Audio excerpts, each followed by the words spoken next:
Kita lihat apa yang telah disaksikan oleh Ibu Linda. Suatu hal yang indah terjadi karena apa? Karena ngalami, betul tak? Dia bisa bersaksi, dia bisa mengucap syukur, dia bisa mengatakan Tuhan itu baik setelah ngalami. Ngerti enggak? Nah, ngalaminya itu cara pendidikannya saudara tadi perhatikan. Tuhan ngomong, dia enggak nurut. Ya dah. Nah, kenapa enggak nurut? Hah? Ini lagi, balik lagi. Karena apa? Hal-hal yang biasa, yang terlalu sepele. Dan saudara harus tahu, Tuhan itu memang kalau ngomong itu enggak yang berat-berat, yang sederhana. Lihat zamannya Tuhan Yesus hidup di dalam dunia. Ngomongnya perkara apa? Gandum, buah, tanam, biji, nangkep ikan. Itu Tuhan begitu. Jadi Tuhan kan sudah pesan, kalau engkau mau setia, mesti setia dalam perkaranya. Ngerti toh? Tapi susah nurut karena tidak masuk akal. Maka dari itu apa yang dialami oleh Ibu Linda itu indah, bagus saudara. Kenapa? Karena justru perkara kecil mosok. Lalu Tuhan suruh ngalami. Kalau sudah ngalami gitu, waduh, coba tadi dia nurut, dia ngalami enggak? Ada kemuliaan Tuhan enggak? Enggak. Nah, jadi perlu toh? Hah? Loh, perlu enggak? Hah? Perlu, makanya. Jadi jangan yang enak-enak tok. Nah, tapi saudara itu sampai sekarang saya tadi doa di situ, konsepmu masih salah sih. Sampai sekarang itu ternyata konsepmu begini, mau nih semua terhindar, semua ndak usah ngalami, semuanya enak.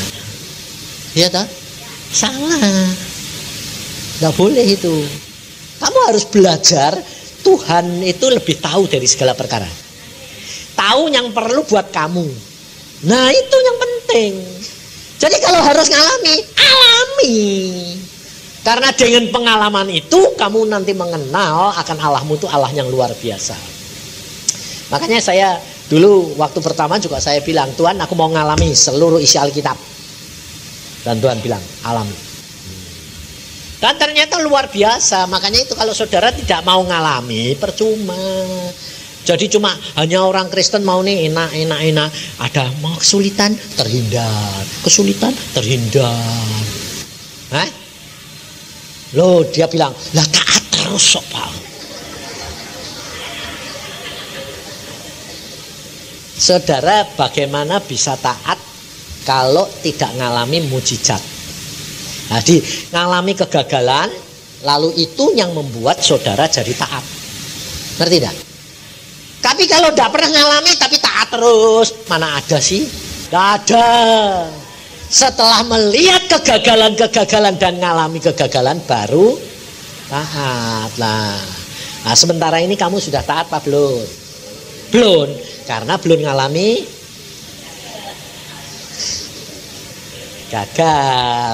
Jadi masih enak terus, hati-hati. Satu saat nanti kamu pasti gepeng. Maka dari itu saudara sebelum gepeng, ngerti enggak? Belajar firman. Sebab Alkitab sudah ngomong. Kita lihat tadi ayat Roma 9 tadi. Coba perhatiin. Ayat yang ke-31.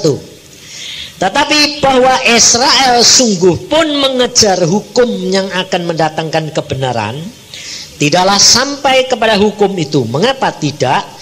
Karena Israel mengejarnya bukan karena iman, tetapi karena perbuatan. Mereka tersandung pada batu sandungan. Nah, batu sandungannya ini siapa? Ayo kita tak tanya ini. Batu sandungan yang diletakkan Tuhan itu siapa? Hah? Loh, saudara tahu enggak? Tak tahu? Itu Yesus. Itu Yesus, itu batu sandungannya itu Yesus. Makanya di dalam ayat selanjutnya dikatakan, coba perhatiin ayat yang ke-33, seperti ada tertulis, sesungguhnya aku meletakkan di Sion sebuah batu sentuhan, sebuah suatu sandungan, dan siapa yang percaya kepadanya tidak akan dipermalukan. Saudara tahu kenapa Yesus diletakkan di tengah-tengah orang Israel menjadi batu sandungan? Karena tidak bisa dimengerti. Contohnya, kelahiran Yesus itu di mana? Hah? Di kota? Karena kamu baca Alkitab toh. Tapi orang Israel pada waktu orang Parisi dan ahli Taurat zamannya Yesus, percaya enggak Yesus lahir di Bethlehem? Karena apa? Hah? Tidak percaya karena apa? Karena Alkitab berkata Yesus itu anak Allah, raja di atas segala raja. Jadi harus lahirnya di raja. Satu. Kedua, Yesus pada waktu dia hidup di dalam dunia, dia disebut orang Bethlehem atau Nazaret? Nazaret. Jadi saudara perhatikan, kehidupan Yesus itu menjadi batu sandungan. Kenapa? Karena orang Parisi dan ahli Taurat menantikan, menantikan Yesus, menantikan. Sama dengan saudara dan saya menantikan kuasa Allah, berkat Allah, janji-janji Allah, surga dan kemuliaannya. Tapi jangan pakai pengertianmu sendiri. Sebab pengertian kita ini sangat terbatas.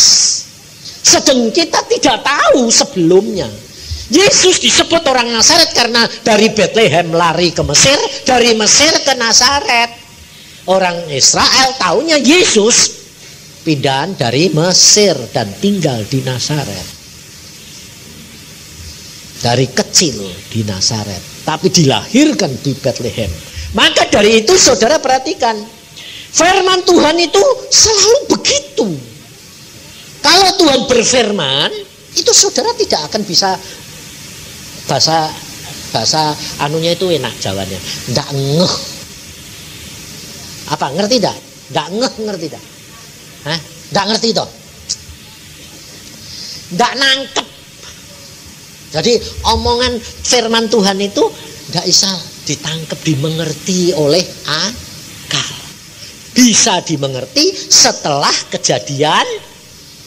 Lalu maksudnya Tuhan tuh gitu. Jadi jangan mau ngerti dulu, sudahlah. Makanya mesti belajar dari sekarang. Karena selama ini saudara ternyata berjalan bukan dengan iman, tapi dengan pengertian. Makanya engkau tidak mengalami dan menikmati. Tapi kalau engkau berjalan di dalam iman, semua perkara yang dijanjikan Allah jadi. Tapi untuk itu saudara perlu pengalaman, perlu kegagalan, perlu ngalami segala perkara, dan perlu penderitaan. Nah, orang Kristen paling gak mau penderitaan, betul loh? Padahal Alkitab yang ngomong, Yesus sendiri, di dalam dunia kamu menderita, tetapi percayalah, aku sudah mengalahkan isi dunia. Itu berarti gini, kamu di dalam dunia akan mengalami kegagalan demi kegagalan, maupun peristiwa-peristiwa, maupun penyakit, maupun masalah, maupun keuangan, kemiskinan, maupun kehancuran. Tetapi di dalam Yesus ada jalan keluar. Nah, itu kesaksian, itu kemuliaan. Ngerti? Karena saudara dan saya punya lawannya setan. Setan selalu mau menggagalkan rencananya Allah. Sedang rencana Allah di dalam saudara, rencananya kebaikan, bukan kegagalan. Setan mau menggagalkan semua. Tapi saudara dan saya menjadi pelaku firman. Jadi kalau menanggapi penyakit, kalau menanggapi kemiskinan, kalau menanggapi kegagalan, itu jangan lalu putus asa. Percaya selalu ada jalan keluar. Karena apa? Karena Tuhan Yesus namanya jalan, kebenaran, dan hidup. Maka dikatakan, kenapa dikatakan ini dikasih batu sandungan? Nah, saudara itu kalau kesandung, jatuh jalan, itu batunya gede atau yang kecil? Nah, kenapa? Nah, itulah. Tapi kalau engkau nanti hidup di dalam firman dan pimpinan Roh Kudus, sedikit saja sudah terasa, waduh salah, aduh tak nurut, aduh ini tidak ada. Pertama kali yang saudara harus perhatikan, ketidakada sejahteraan. Jadi kalau hidupmu ini sudah di dalam Yesus, sudah jalan di dalam firman dan Roh, kalau mulai bangun tidur atau tahu-tahu kok tidak sejahtera ya, itu satu alarm. Itu langsung saudara harus masuk kamar, atau kalau sedang masak atau sedang cuci pakaian atau sedang mandi, langsung berdoa. Tuhan, ada apa ya? Kok aku tidak sejahtera? Apa maumu Tuhan Roh Kudus? Itu tanda pertama, itu pasti tidak sejahtera. Kalau Tuhan ngomong, pasti yang pertama pikiran kita menilai. Makanya hati-hati, cara menanggapi firman Tuhan itu harus benar-benar kamu buat dari dalam. Sebab kalau engkau tidak belajar dari hari demi hari, kekristenan itu hari demi hari, jadi kalau menanggapi firman itu saudara pikir gini, kalau Tuhan yang ngomong, saudara mau menanggapi, pasti pikirannya gitu toh. Tapi itu tidak bisa diikuti, dituruti kalau saudara tidak belajar dari sesama manusia. Jadi di keluarga dulu. Jadi kalau ada orang ngomong, sampai anakmu perkara kecil pun itu harus ditanggapi. Dengan cara sudah kebiasaan latihan itu, makanya saya berkata, di dalam pengikutan akan Yesus, pertama adalah kewajiban.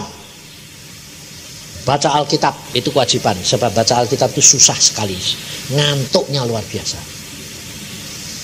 Untuk taat dibaca Alkitab itu susah, lebih-lebih kalau sudah sampai di imamat bilangan, waduh rasanya itu.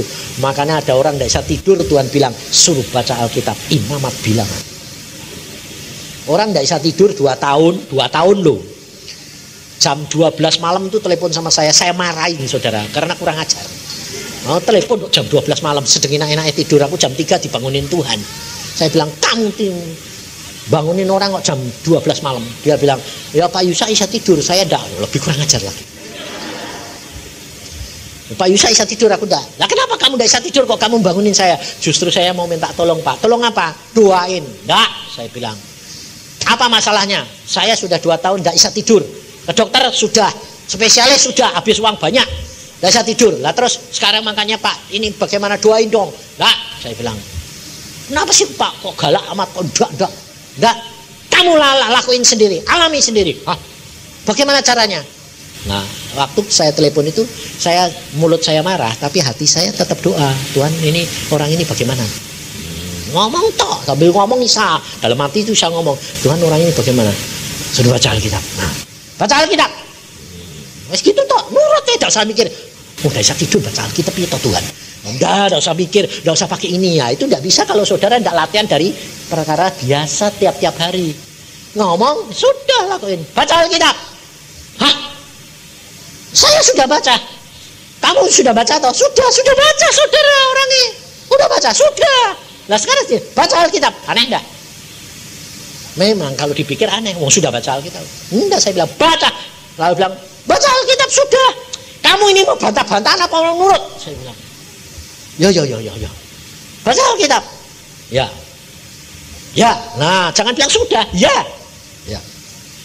Baca yang mana? Nah, saya baca yang mana? Imamat bilangan. Apa? Imamat bilangan. Imamat bilangan. Ya, kamu baca apa? Ya baca semua. Nah, ya ini sekarang baca imamat dan bilangan. Nah, dia sendiri tidak sadar kalau di dalam imamat dan bilangan itu mesti Padahal sudah baca. Udah.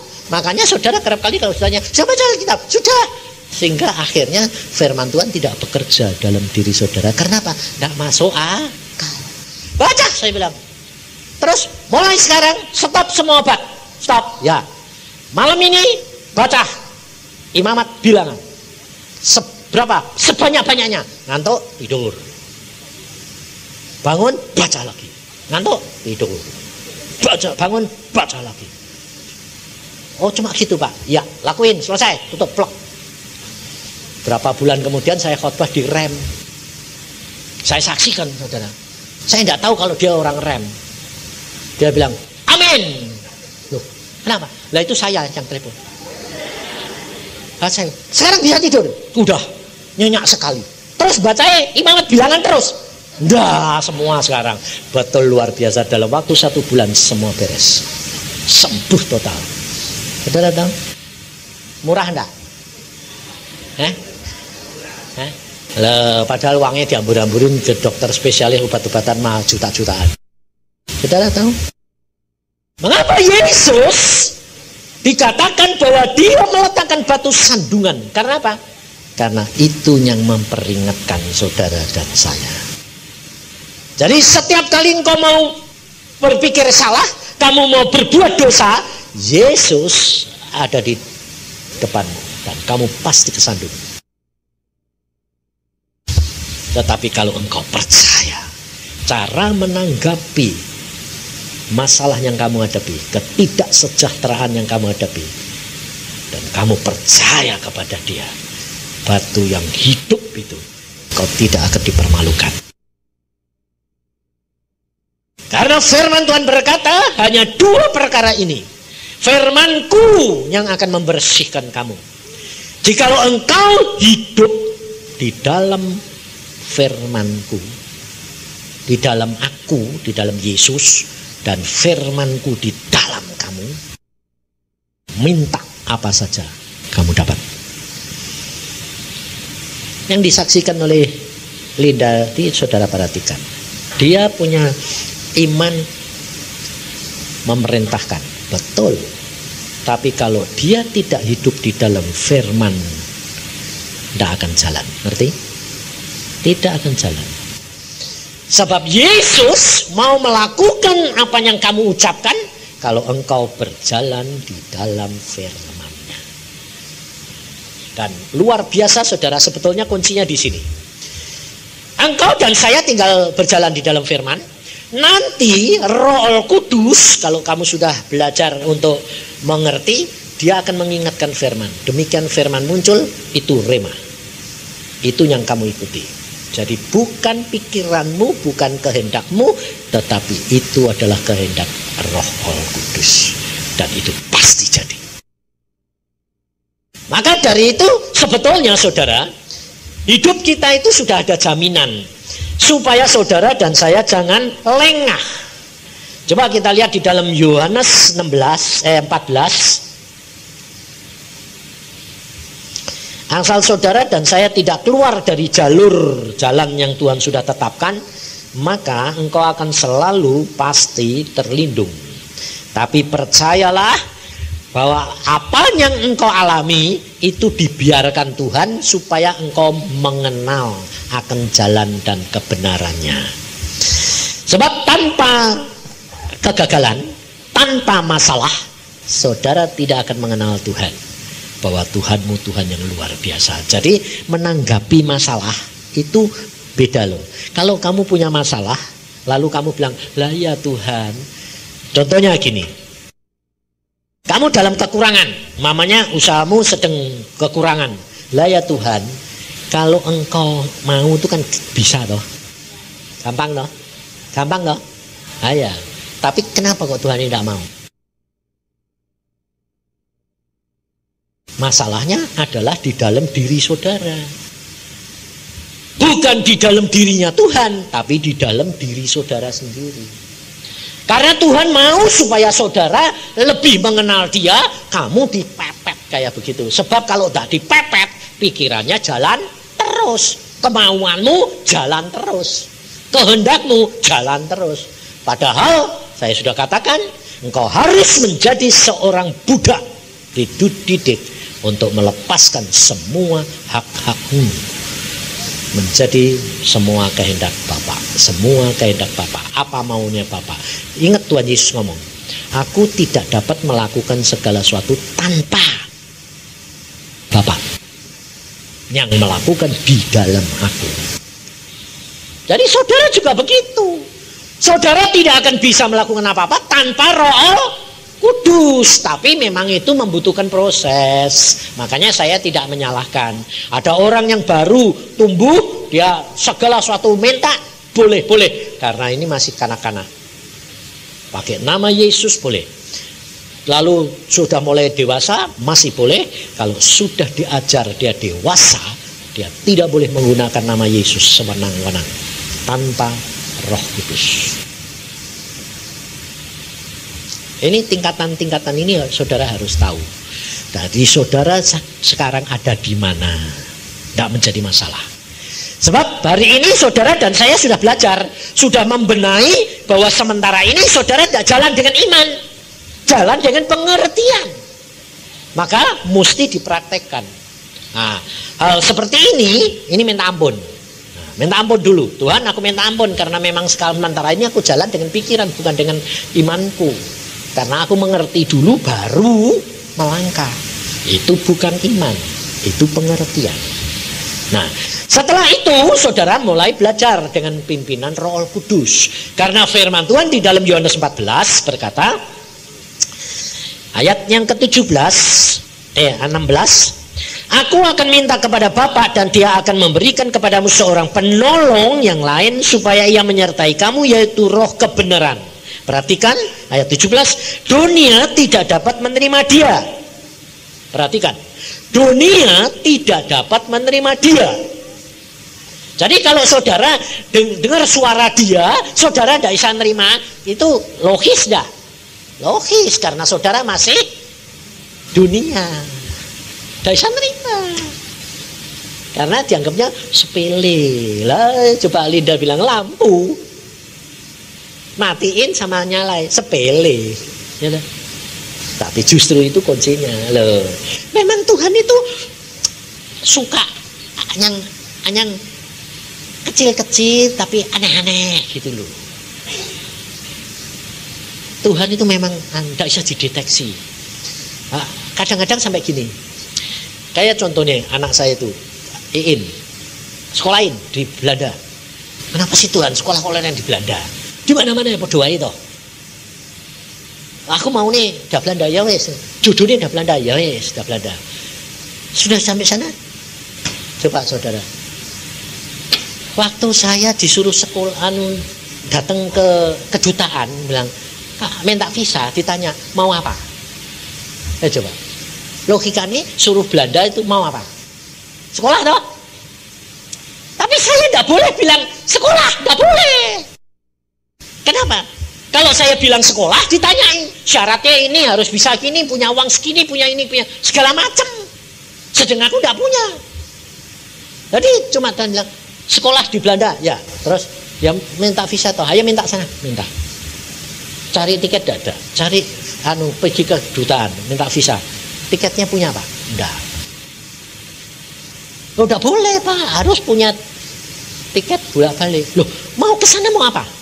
Kalau sekolah boleh, tapi syaratnya harus punya ini. Nah, saya bilang apa Tuhan? Turis, ninjau. Jadi saya tidak bilang turis, ninjau Belanda. Memang permulaan langkah pertama ninjau. Jadi tidak bohong.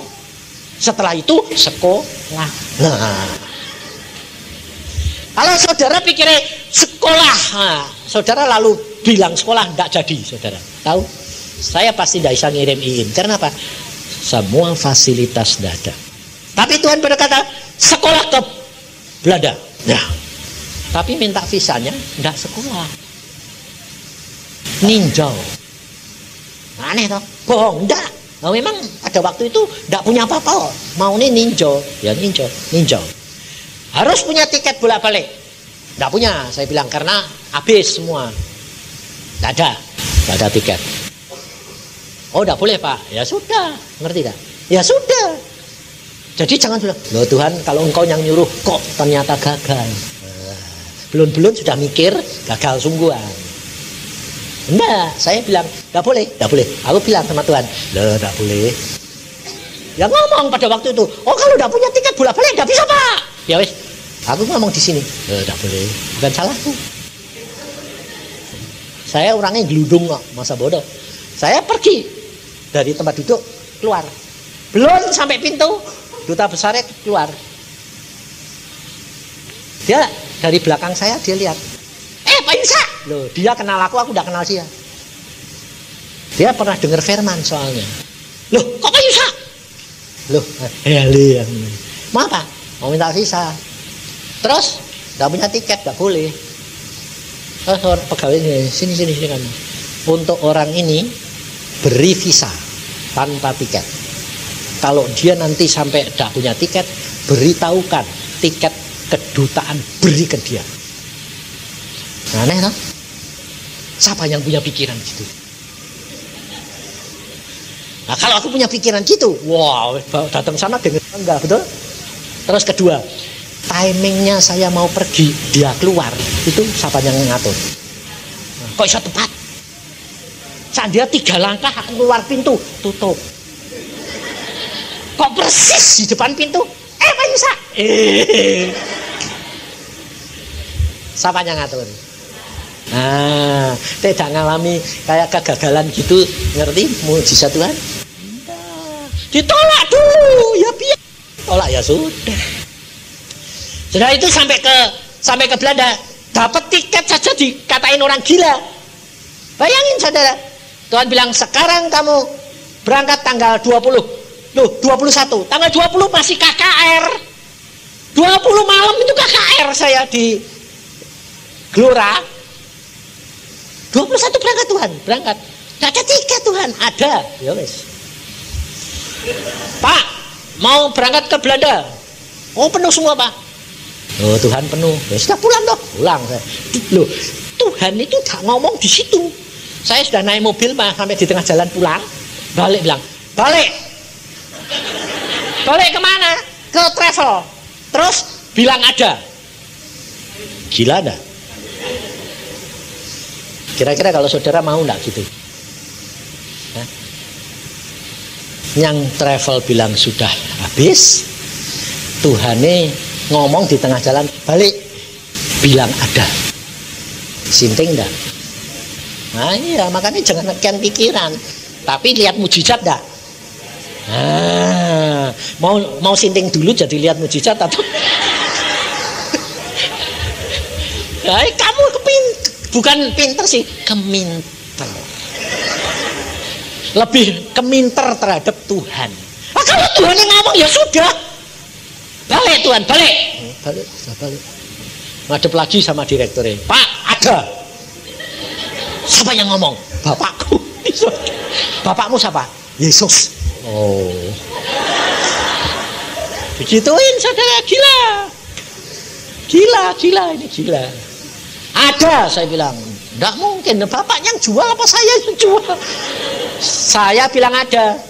Oh, bapakku bilang ada. Lah itu kan Tuhan. Ini daging, ini urip di dunia, bukan di surga. Orang Kristen loh yang ngomong sama saya direkturnya itu, saudara. Tapi saya bilang ada. Udah, kamu telek ke Singapura. Bilang ada.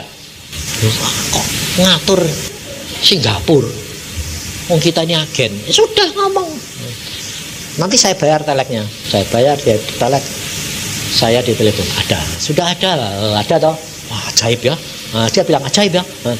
Bapak kok bisa gitu? Ya iya, anaknya Tuhan. Saudara sampai di Belanda, saudara tahu?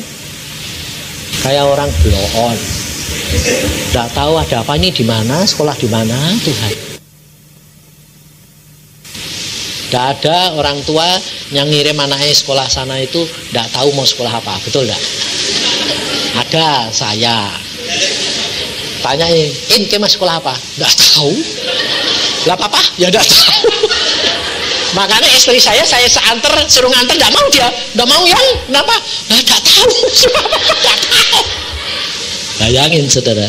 Sampai sana saya bilang nggak tahu mau sekolah apa, nggak tahu. Ternyata Tuhan sudah ngomong sama Iin. Ngomongnya apa? Ngomongnya itu enggak kamu sekolah arsitek, enggak saudara. Dia cuma ngimpi kamu sekolah ini ditunjui gedongnya luar. Gedongnya model gini-gini, dia bilang, enggak ada Pak model di gedong kayak gitu itu di Indonesia. Aneh apa modelnya? Warnanya biru Pak. Ya wis toh, enggak tahu ya wis toh. Wis ayo sampai Belanda jedet, ayo jalan-jalan. Nah, apa? Muter fakultas semua. Muter, dia di arsitek dia bilang, loh ini gedongnya ini Pak, aku sekolah di situ loh. Gak tahu kalau itu, gak ada tulisannya universitas atau universitas, gak ada. Ya gak ada tulisannya arsitek, gak ada, cuma gedongnya biru. Loh ini gedongnya ini Pak. Terus saya tanya, ini gedong apa? Ini fakultas arsitektur. Oh ya ini. Ya aku di kono sekolah arsitek Pak. Loh lah terus kamu ini garesin aja gak bisa lurus kok arsitek. Garis, kalau dia bikin garis lurus itu tidak pernah bisa, mesti bengkok. Lah kok sekolah arsitek lah kan bangunannya bengong semua. Aku bilang loh ini pitain. Lah nggak tahu Tuhan bilang suruh sekolah gedung ini. Ya sudah, terus masuk. Oh aku bilang, saudara tahu besok sambil saya masuk situ cuma maksudnya apa? Lihat-lihat. Nggak ngomong Tuhan, nggak lihat-lihat. Nah, ada pengumuman. Mulai hari ini, mahasiswa Indonesia yang mau sekolah di Belanda, di Delft, nggak usah ngurus apa-apa. Semua diurus fakultas. Jadi, loh, ada pengumuman hari ini. Pas. Nah, saya tinggal daftar ini, nah, diurusi semua. Ngerti tidak? Itu caranya Tuhan. Jadi belajar langkah demi langkah dan perkaranya kecil. Ini ibu-ibu ini loh cobaan. Tek masak itu nyampur apa pada Isa loh ini, nyampur apa ngomong Tuhan ini nyampurnya pirosi Tuhan, garmis berapa misalnya, cobaan. Loh, nanti jamin nanti kan hasilnya luar biasa. Oh, kamu tuh mau nih yang gede-gede, yang kakek keminter itu. Bu jangan keminter, jadilah penurut firman. Sebab apa? Sebab Tuhan Roh Kudus itu rindu bergaul akrab dengan saudara. Segala perkara ngomong. Dan engkau perhatikan Roh Kudus mengingatkan saudara dan saya selalu dalam perkaranya kecil-kecil. Itu latihannya begitu. Sehingga nanti kamu akan diberi tanggung jawab dalam perkara yang besar. Ini. Jadi jangan ini contohnya ini tadi saya duduk di situ banyak yang datang Pak doain. Itu namanya berharap sama manusia pada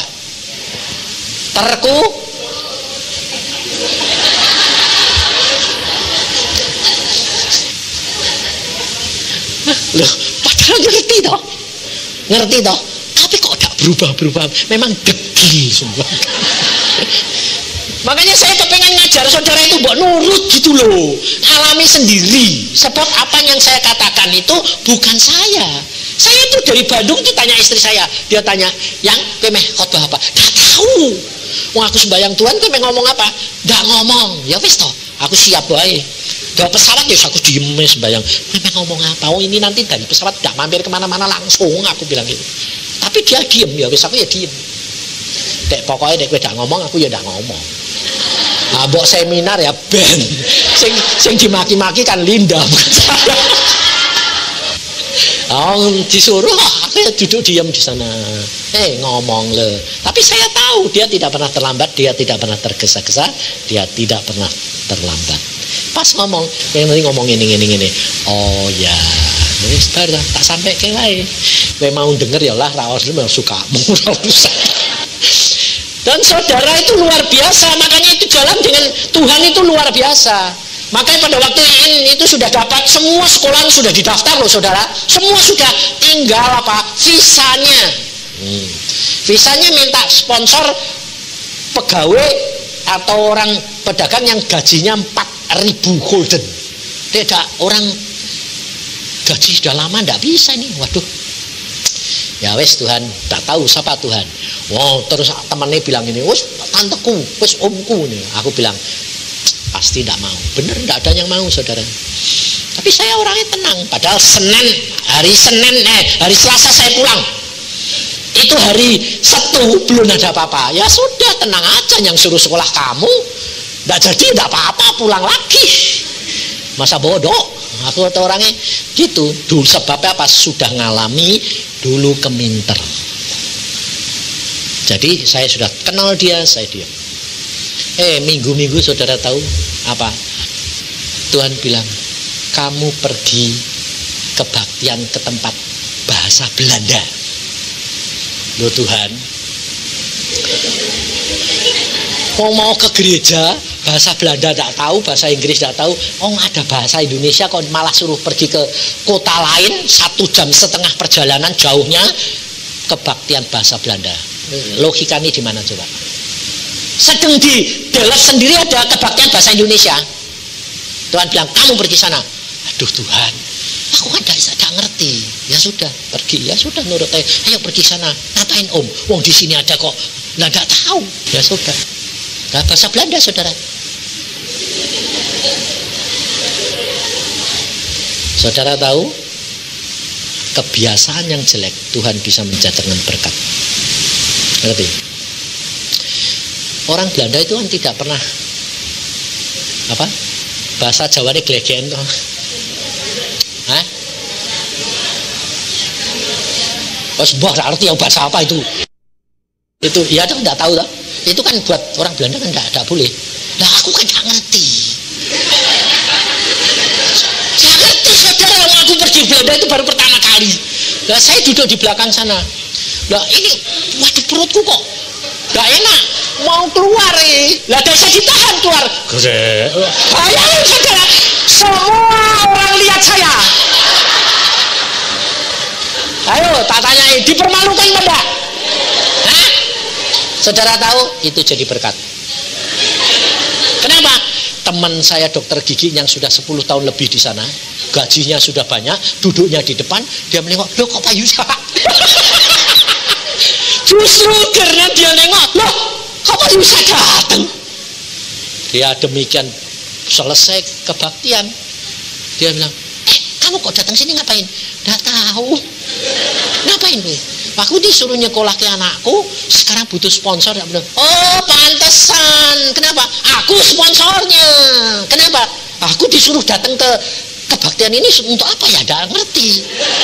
Oh ya ketemu. Anakmu di mana? Di Delft. Oh ya sudah, nanti saya kirim sponsor dari surat dari Dordrecht. Kotanya jauh saudara. Loh, saya bilang, loh kamu di Dordrecht bisa boleh? Loh ya mestinya boleh toh wong sama Belanda nih. Oh ya sudah, dikirim saudara. Senin datang, saya bawa ke polisi. Polisinya bilang apa? Oh enggak bisa. Bayangin, sama. Hah? Enggak bisa. Ini sekolahnya di Delft ya, mesti sponsornya di Delft. Loh kok enggak boleh? Ya sudah. Aku mau pergi, ya sudah, mau pergi Tuhan ini ngomong. Tanya sama polisi nih. Aku ya bilang sama yang terjemahin, tanya sama polisi nih. Tanya apa Om? Tanya apa? Saudara tahu dia bilang apa? Kamu ini polisi enggak? Tanyaan gila enggak? Dia polisi, saya suruh tanya kamu polisi enggak? Ayo, orang gila enggak? Hah? Kalau kamu pinter, kamu mau tanya enggak? Enggak bakal lihat mujizat. Saya sambil bawa surat gini, tanya saja. Loh Om, dia polisi gitu kok. Hanya tanyain, kamu polisi enggak? Lah aku udah ngerti terusannya, Tuhan cuma bilang tanyain dia polisi enggak? Lah aku bener, tanyain dia polisi enggak? Kamu polisi enggak? Dia bilang, iya aku polisi. Nah terus piye Tuhan? Yang ngecap surat ini siapa? Oh, yang ngecap surat ini siapa? Polisi. Tapi di Dordrecht. Lalu dia bilang, belum, saya cuma gini toh. Kamu polisi? Ya. Yang ngecap ini siapa? Dia gini, aku bodoh ya, aku bodoh ya, aku bodoh. Dia sendirinya ngomong, aku bodoh, aku bodoh. Loh ini polisi kok, aku polisi kok, aku tidak percaya mbak polisi. Oh ya, sini. Oke, visa student keluar 1 tahun. Tiap tahun diperbarui. Karena ini sponsor dicap polisi. Jadi aku mesti percaya mbak polisi toh. Oh, aku polisi kok tidak percaya mbak polisi. Sing yang ngerti siapa? Ngerti saudara? Praktek cara jalan bersama dengan Tuhan dengan pimpinan Roh Kudus. Perkara sepele kecil, tapi itu membawa berkat dan kemuliaan. Karena Tuhan yang mengingatkan saudara dan saya. Ngerti gak? Nah, sekarang waktunya sudah tiba, saudara sudah sadar toh? Berjalan dengan iman, bukan dengan pikiran. Nah, sekarang praktek. Nah, prakteknya kamu punya masalah enggak? Anakmu sakit, suamimu, siapa punya masalah enggak? Hah? Nah, sekarang praktek. Prakteknya bukan bilang, ya Pak Yusak yang doain, ngawur meneh. Kamu praktek sendiri. Nah, dengan praktek itu nanti kamu lihat hasilnya. Dan kau akan melihat tangan Tuhan luar biasa buat menolong kamu. Caranya bagaimana? Hadapkan masalahmu. Masalahmu hadapin dulu. Habis itu yang pertama bertobat dulu, minta ampun bahwa Tuhan, aku sementara ini bukan berjalan dengan iman tapi dengan perbuatan dan pikiran. Jadi sekarang aku mau berbalik dan kembali kepadamu berjalan dengan iman. Habis itu bawa masalahmu. Setelah itu, Tuhan, apa yang aku harus lakukan? Nah, tunggu, minta tolong sama Roh Kudus. Tuhan Roh Kudus, engkaulah penolongku. Sekarang apa yang aku harus lakukan? Nah, udah. Kalau dia mengingatkan firman itu rema, lakuin. Kalau dia tidak ngomong apa-apa, apa yang timbul dalam hatimu, itu yang kamu harus lakukan. Karena itu bukan kamu, karena kamu sudah berdoa dan kamu tidak memikir lebih dahulu. Itu lakukan.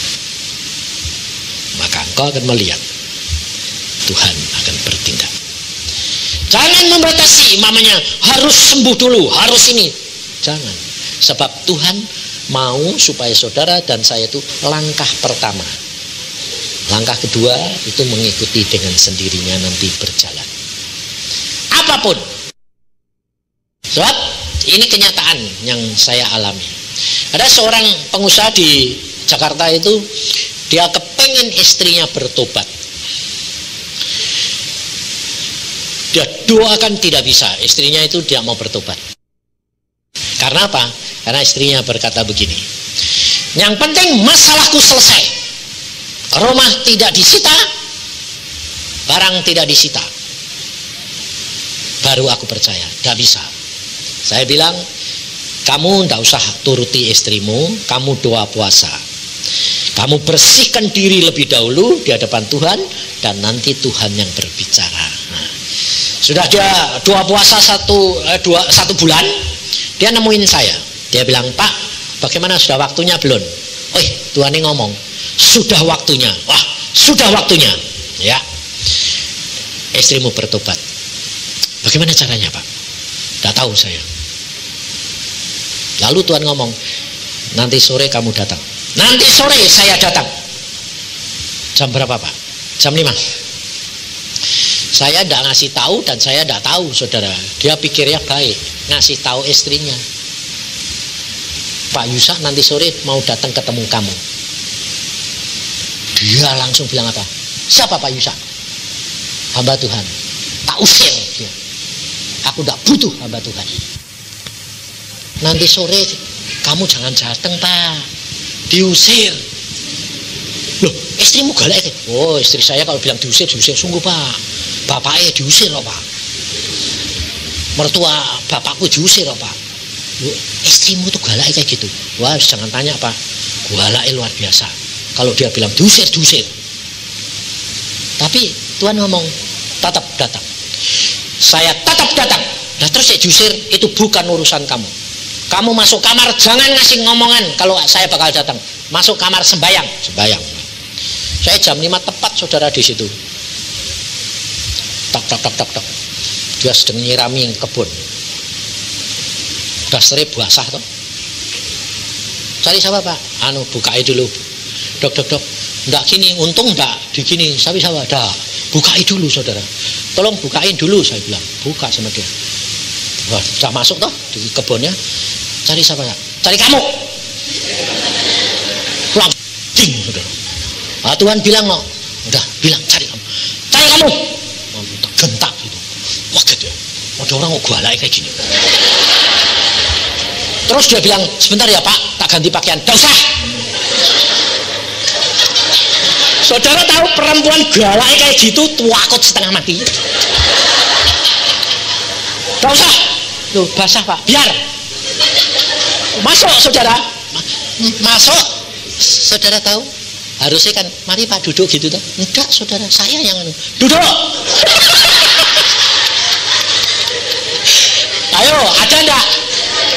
Ada tamu kok. Ada enggak? Ada. Ada salah kamu. Tuhan Yesus pada waktu dia masuk ke rumahnya 2 orang ke Emmaus. Tuhan Yesusnya tamu atau Tuhan Yesusnya yang mertamu? Yang punya rumah.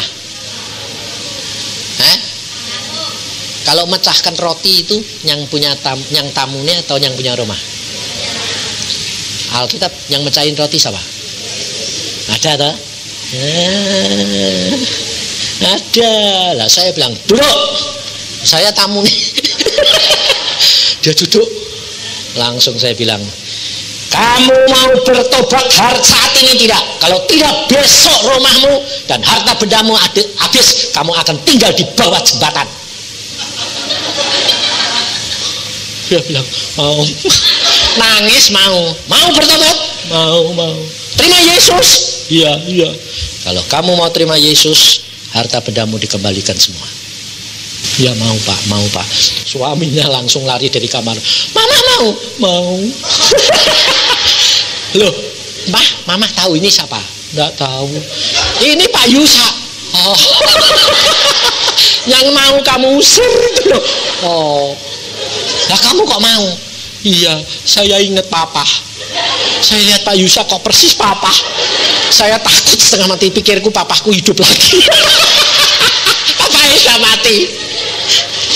Dia paling takut sama bapaknya. Jadi dia ketemu Pak Yusa, buk galak, persis papanya. Jadi dia terima Yesus, saudara tahu? Dan hari itu dia terima Yesus, Tuhan ngomong. Mulai hari ini, malam ini kamu bangun pagi sembahyang sama suamimu, nanti Tuhan bicara sama kamu istri, dan apa yang Tuhan ngomong suami lakukan. Dalam waktu singkat rumah dan harta bendamu dikembalikan Tuhan. Luar biasa saudara. Baru bertobat si istri, dipakai Tuhan luar biasa kayak nabi. Dalam waktu 3 bulan semua harta bendanya kembali sempurna. Melihat loh saudara. Sampai saya bilang, Tuhan kok kalau mau tuh kok gampang. Tapi tidak mau ngambil anak-anak Tuhan ini kok tidak mau. Ini kasihan. Nanti mau gampang ya itulah. Maka dari itu saudara, ini engkau praktek, alami sendiri. Maka semua nanti kamu boleh melihat kemuliaan Tuhan. Oh, saya ngalami banyak. Oh ya, tapi butuh ya Papa Tuhan bilang aku bilang Tuhan trikile lah tendang, tendang tenan. Oh, guroan tapi sungguhan. Tuhan itu luar biasa. Tuhan tuh sekarang suka gurau. Maka dari itu saudara harus sungguh-sungguh sekarang terima dan alami supaya saudara mengalami bersama dengan Tuhan yang nyata. Apa yang kau berikan ini tidak sia-sia. Tuhan berkata, apa yang dia berikan tidak sia-sia. Tuhan akan membuktikan bahwa apa yang diberikan aku akan membalas kepada mereka. Mari kita berdoa. Koya kekia karatas syakata kaya karatas. Tuhan, kami mengucap syukur akan segala kasih sayang dan setia-Mu. Kau begitu baik Tuhan. Kalau pada hari ini Engkau ajar kami supaya kami mau nurut kepadamu. Kami berjalan di dalam iman, percaya kami kembali. Karena selama ini kami sudah berjalan dengan akal dan pikiran kami, sehingga menyebabkan kekhawatiran, ketakutan, dan seolah-olah gelap dan tidak ada jalan keluar.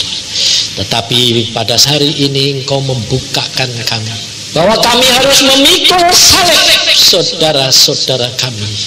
Kami harus berani menyerahkan nyawa kami untuk saudara-saudara kami. Tuhan, saat ini aku bawa, sebut nama orang-orang yang Kau gotong, saudara. Beban saudara-saudaramu, salib saudara-saudaramu, baik sakit penyakit, baik keuangan, baik jiwa yang belum bertobat, Engkau yang menggotongnya. Dan berikan kepada Yesus, maka Yesus yang akan menyelamatkan.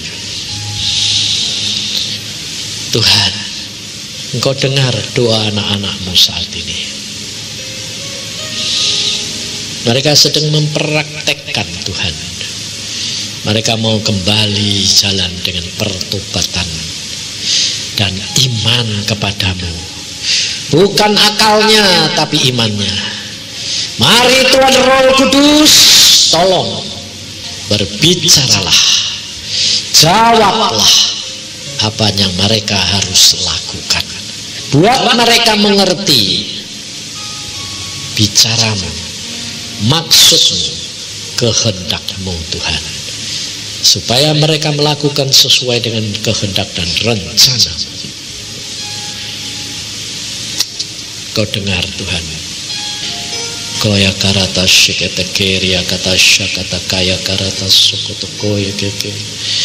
Tuhan, hamba-Mu bawa persembahan ini dalam tangan-Mu. Sementara mereka berdoa, sementara mereka beracara dengan Engkau, hamba-Mu persembahkan persembahan ini dalam tangan-Mu. Yesus, sikia karata syakata kaya karata koye kekia karata syakata kaya karata sokoto koye kekia karata sakat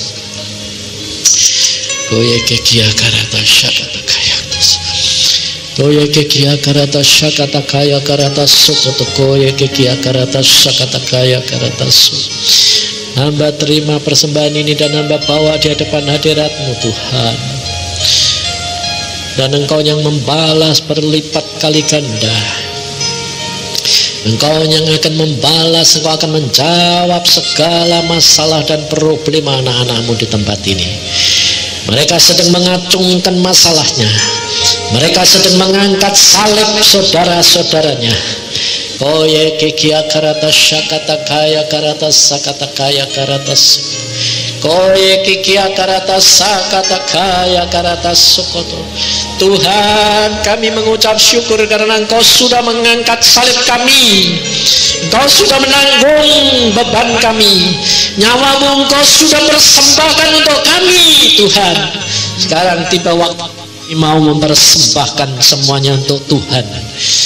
Oh Yesus, sikia karata syakata kaya karata sakata koye kekia karata sakata kaya karata sikite keria kata sa. Terima kasih Tuhan, terima kasih Tuhan, terima kasih Tuhan. Mari saudara, sekarang kita bertindak dalam nama Tuhan Yesus. Yang sakit disembuhkan. Koya karata sikite kekia karata sokoto koye ke. Apa yang kau doakan, kamu percaya Tuhan, dalam nama-Mu aku percaya bahwa saudaraku siapa saja sembuh. Haleluya. Kaya karata sikite koye keria kata sakata kaya karata koye kekia karata sakata kaya karata sokoto koye karata sakata. Masalah demi masalah Kau akan angkat dan Kau selesaikan pada hari ini. Hamba-Mu percaya Tuhan, Kau yang bertindak supaya mereka tiap-tiap anak-Mu mengalami pribadi demi pribadi bersama dengan Engkau. Hamba hanya mengarahkan, tetapi mereka beracara sendiri dengan Engkau Tuhan Yesus, supaya kemuliaan-Mu nyata, namamu dipuji-puji, mereka menjadi saksi-Mu di mana mereka berada. Terima kasih Tuhan akan kasih sayang dan setia-Mu, karena Engkau begitu baik. Haleluya Yesus. Terima kasih Tuhan. Sekarang saudara ucapkan syukur. Ucapkan syukur. Ucapkan syukur. Koya karata sikikikya karata sakatakaya karata sikik. Terima kasih Tuhan. Terima kasih Tuhan. Terima kasih Tuhan. Dan kasih sayang dan setia-Mu. Kau begitu baik. Koya karata sikikaya karata sakatakaya karata sikik.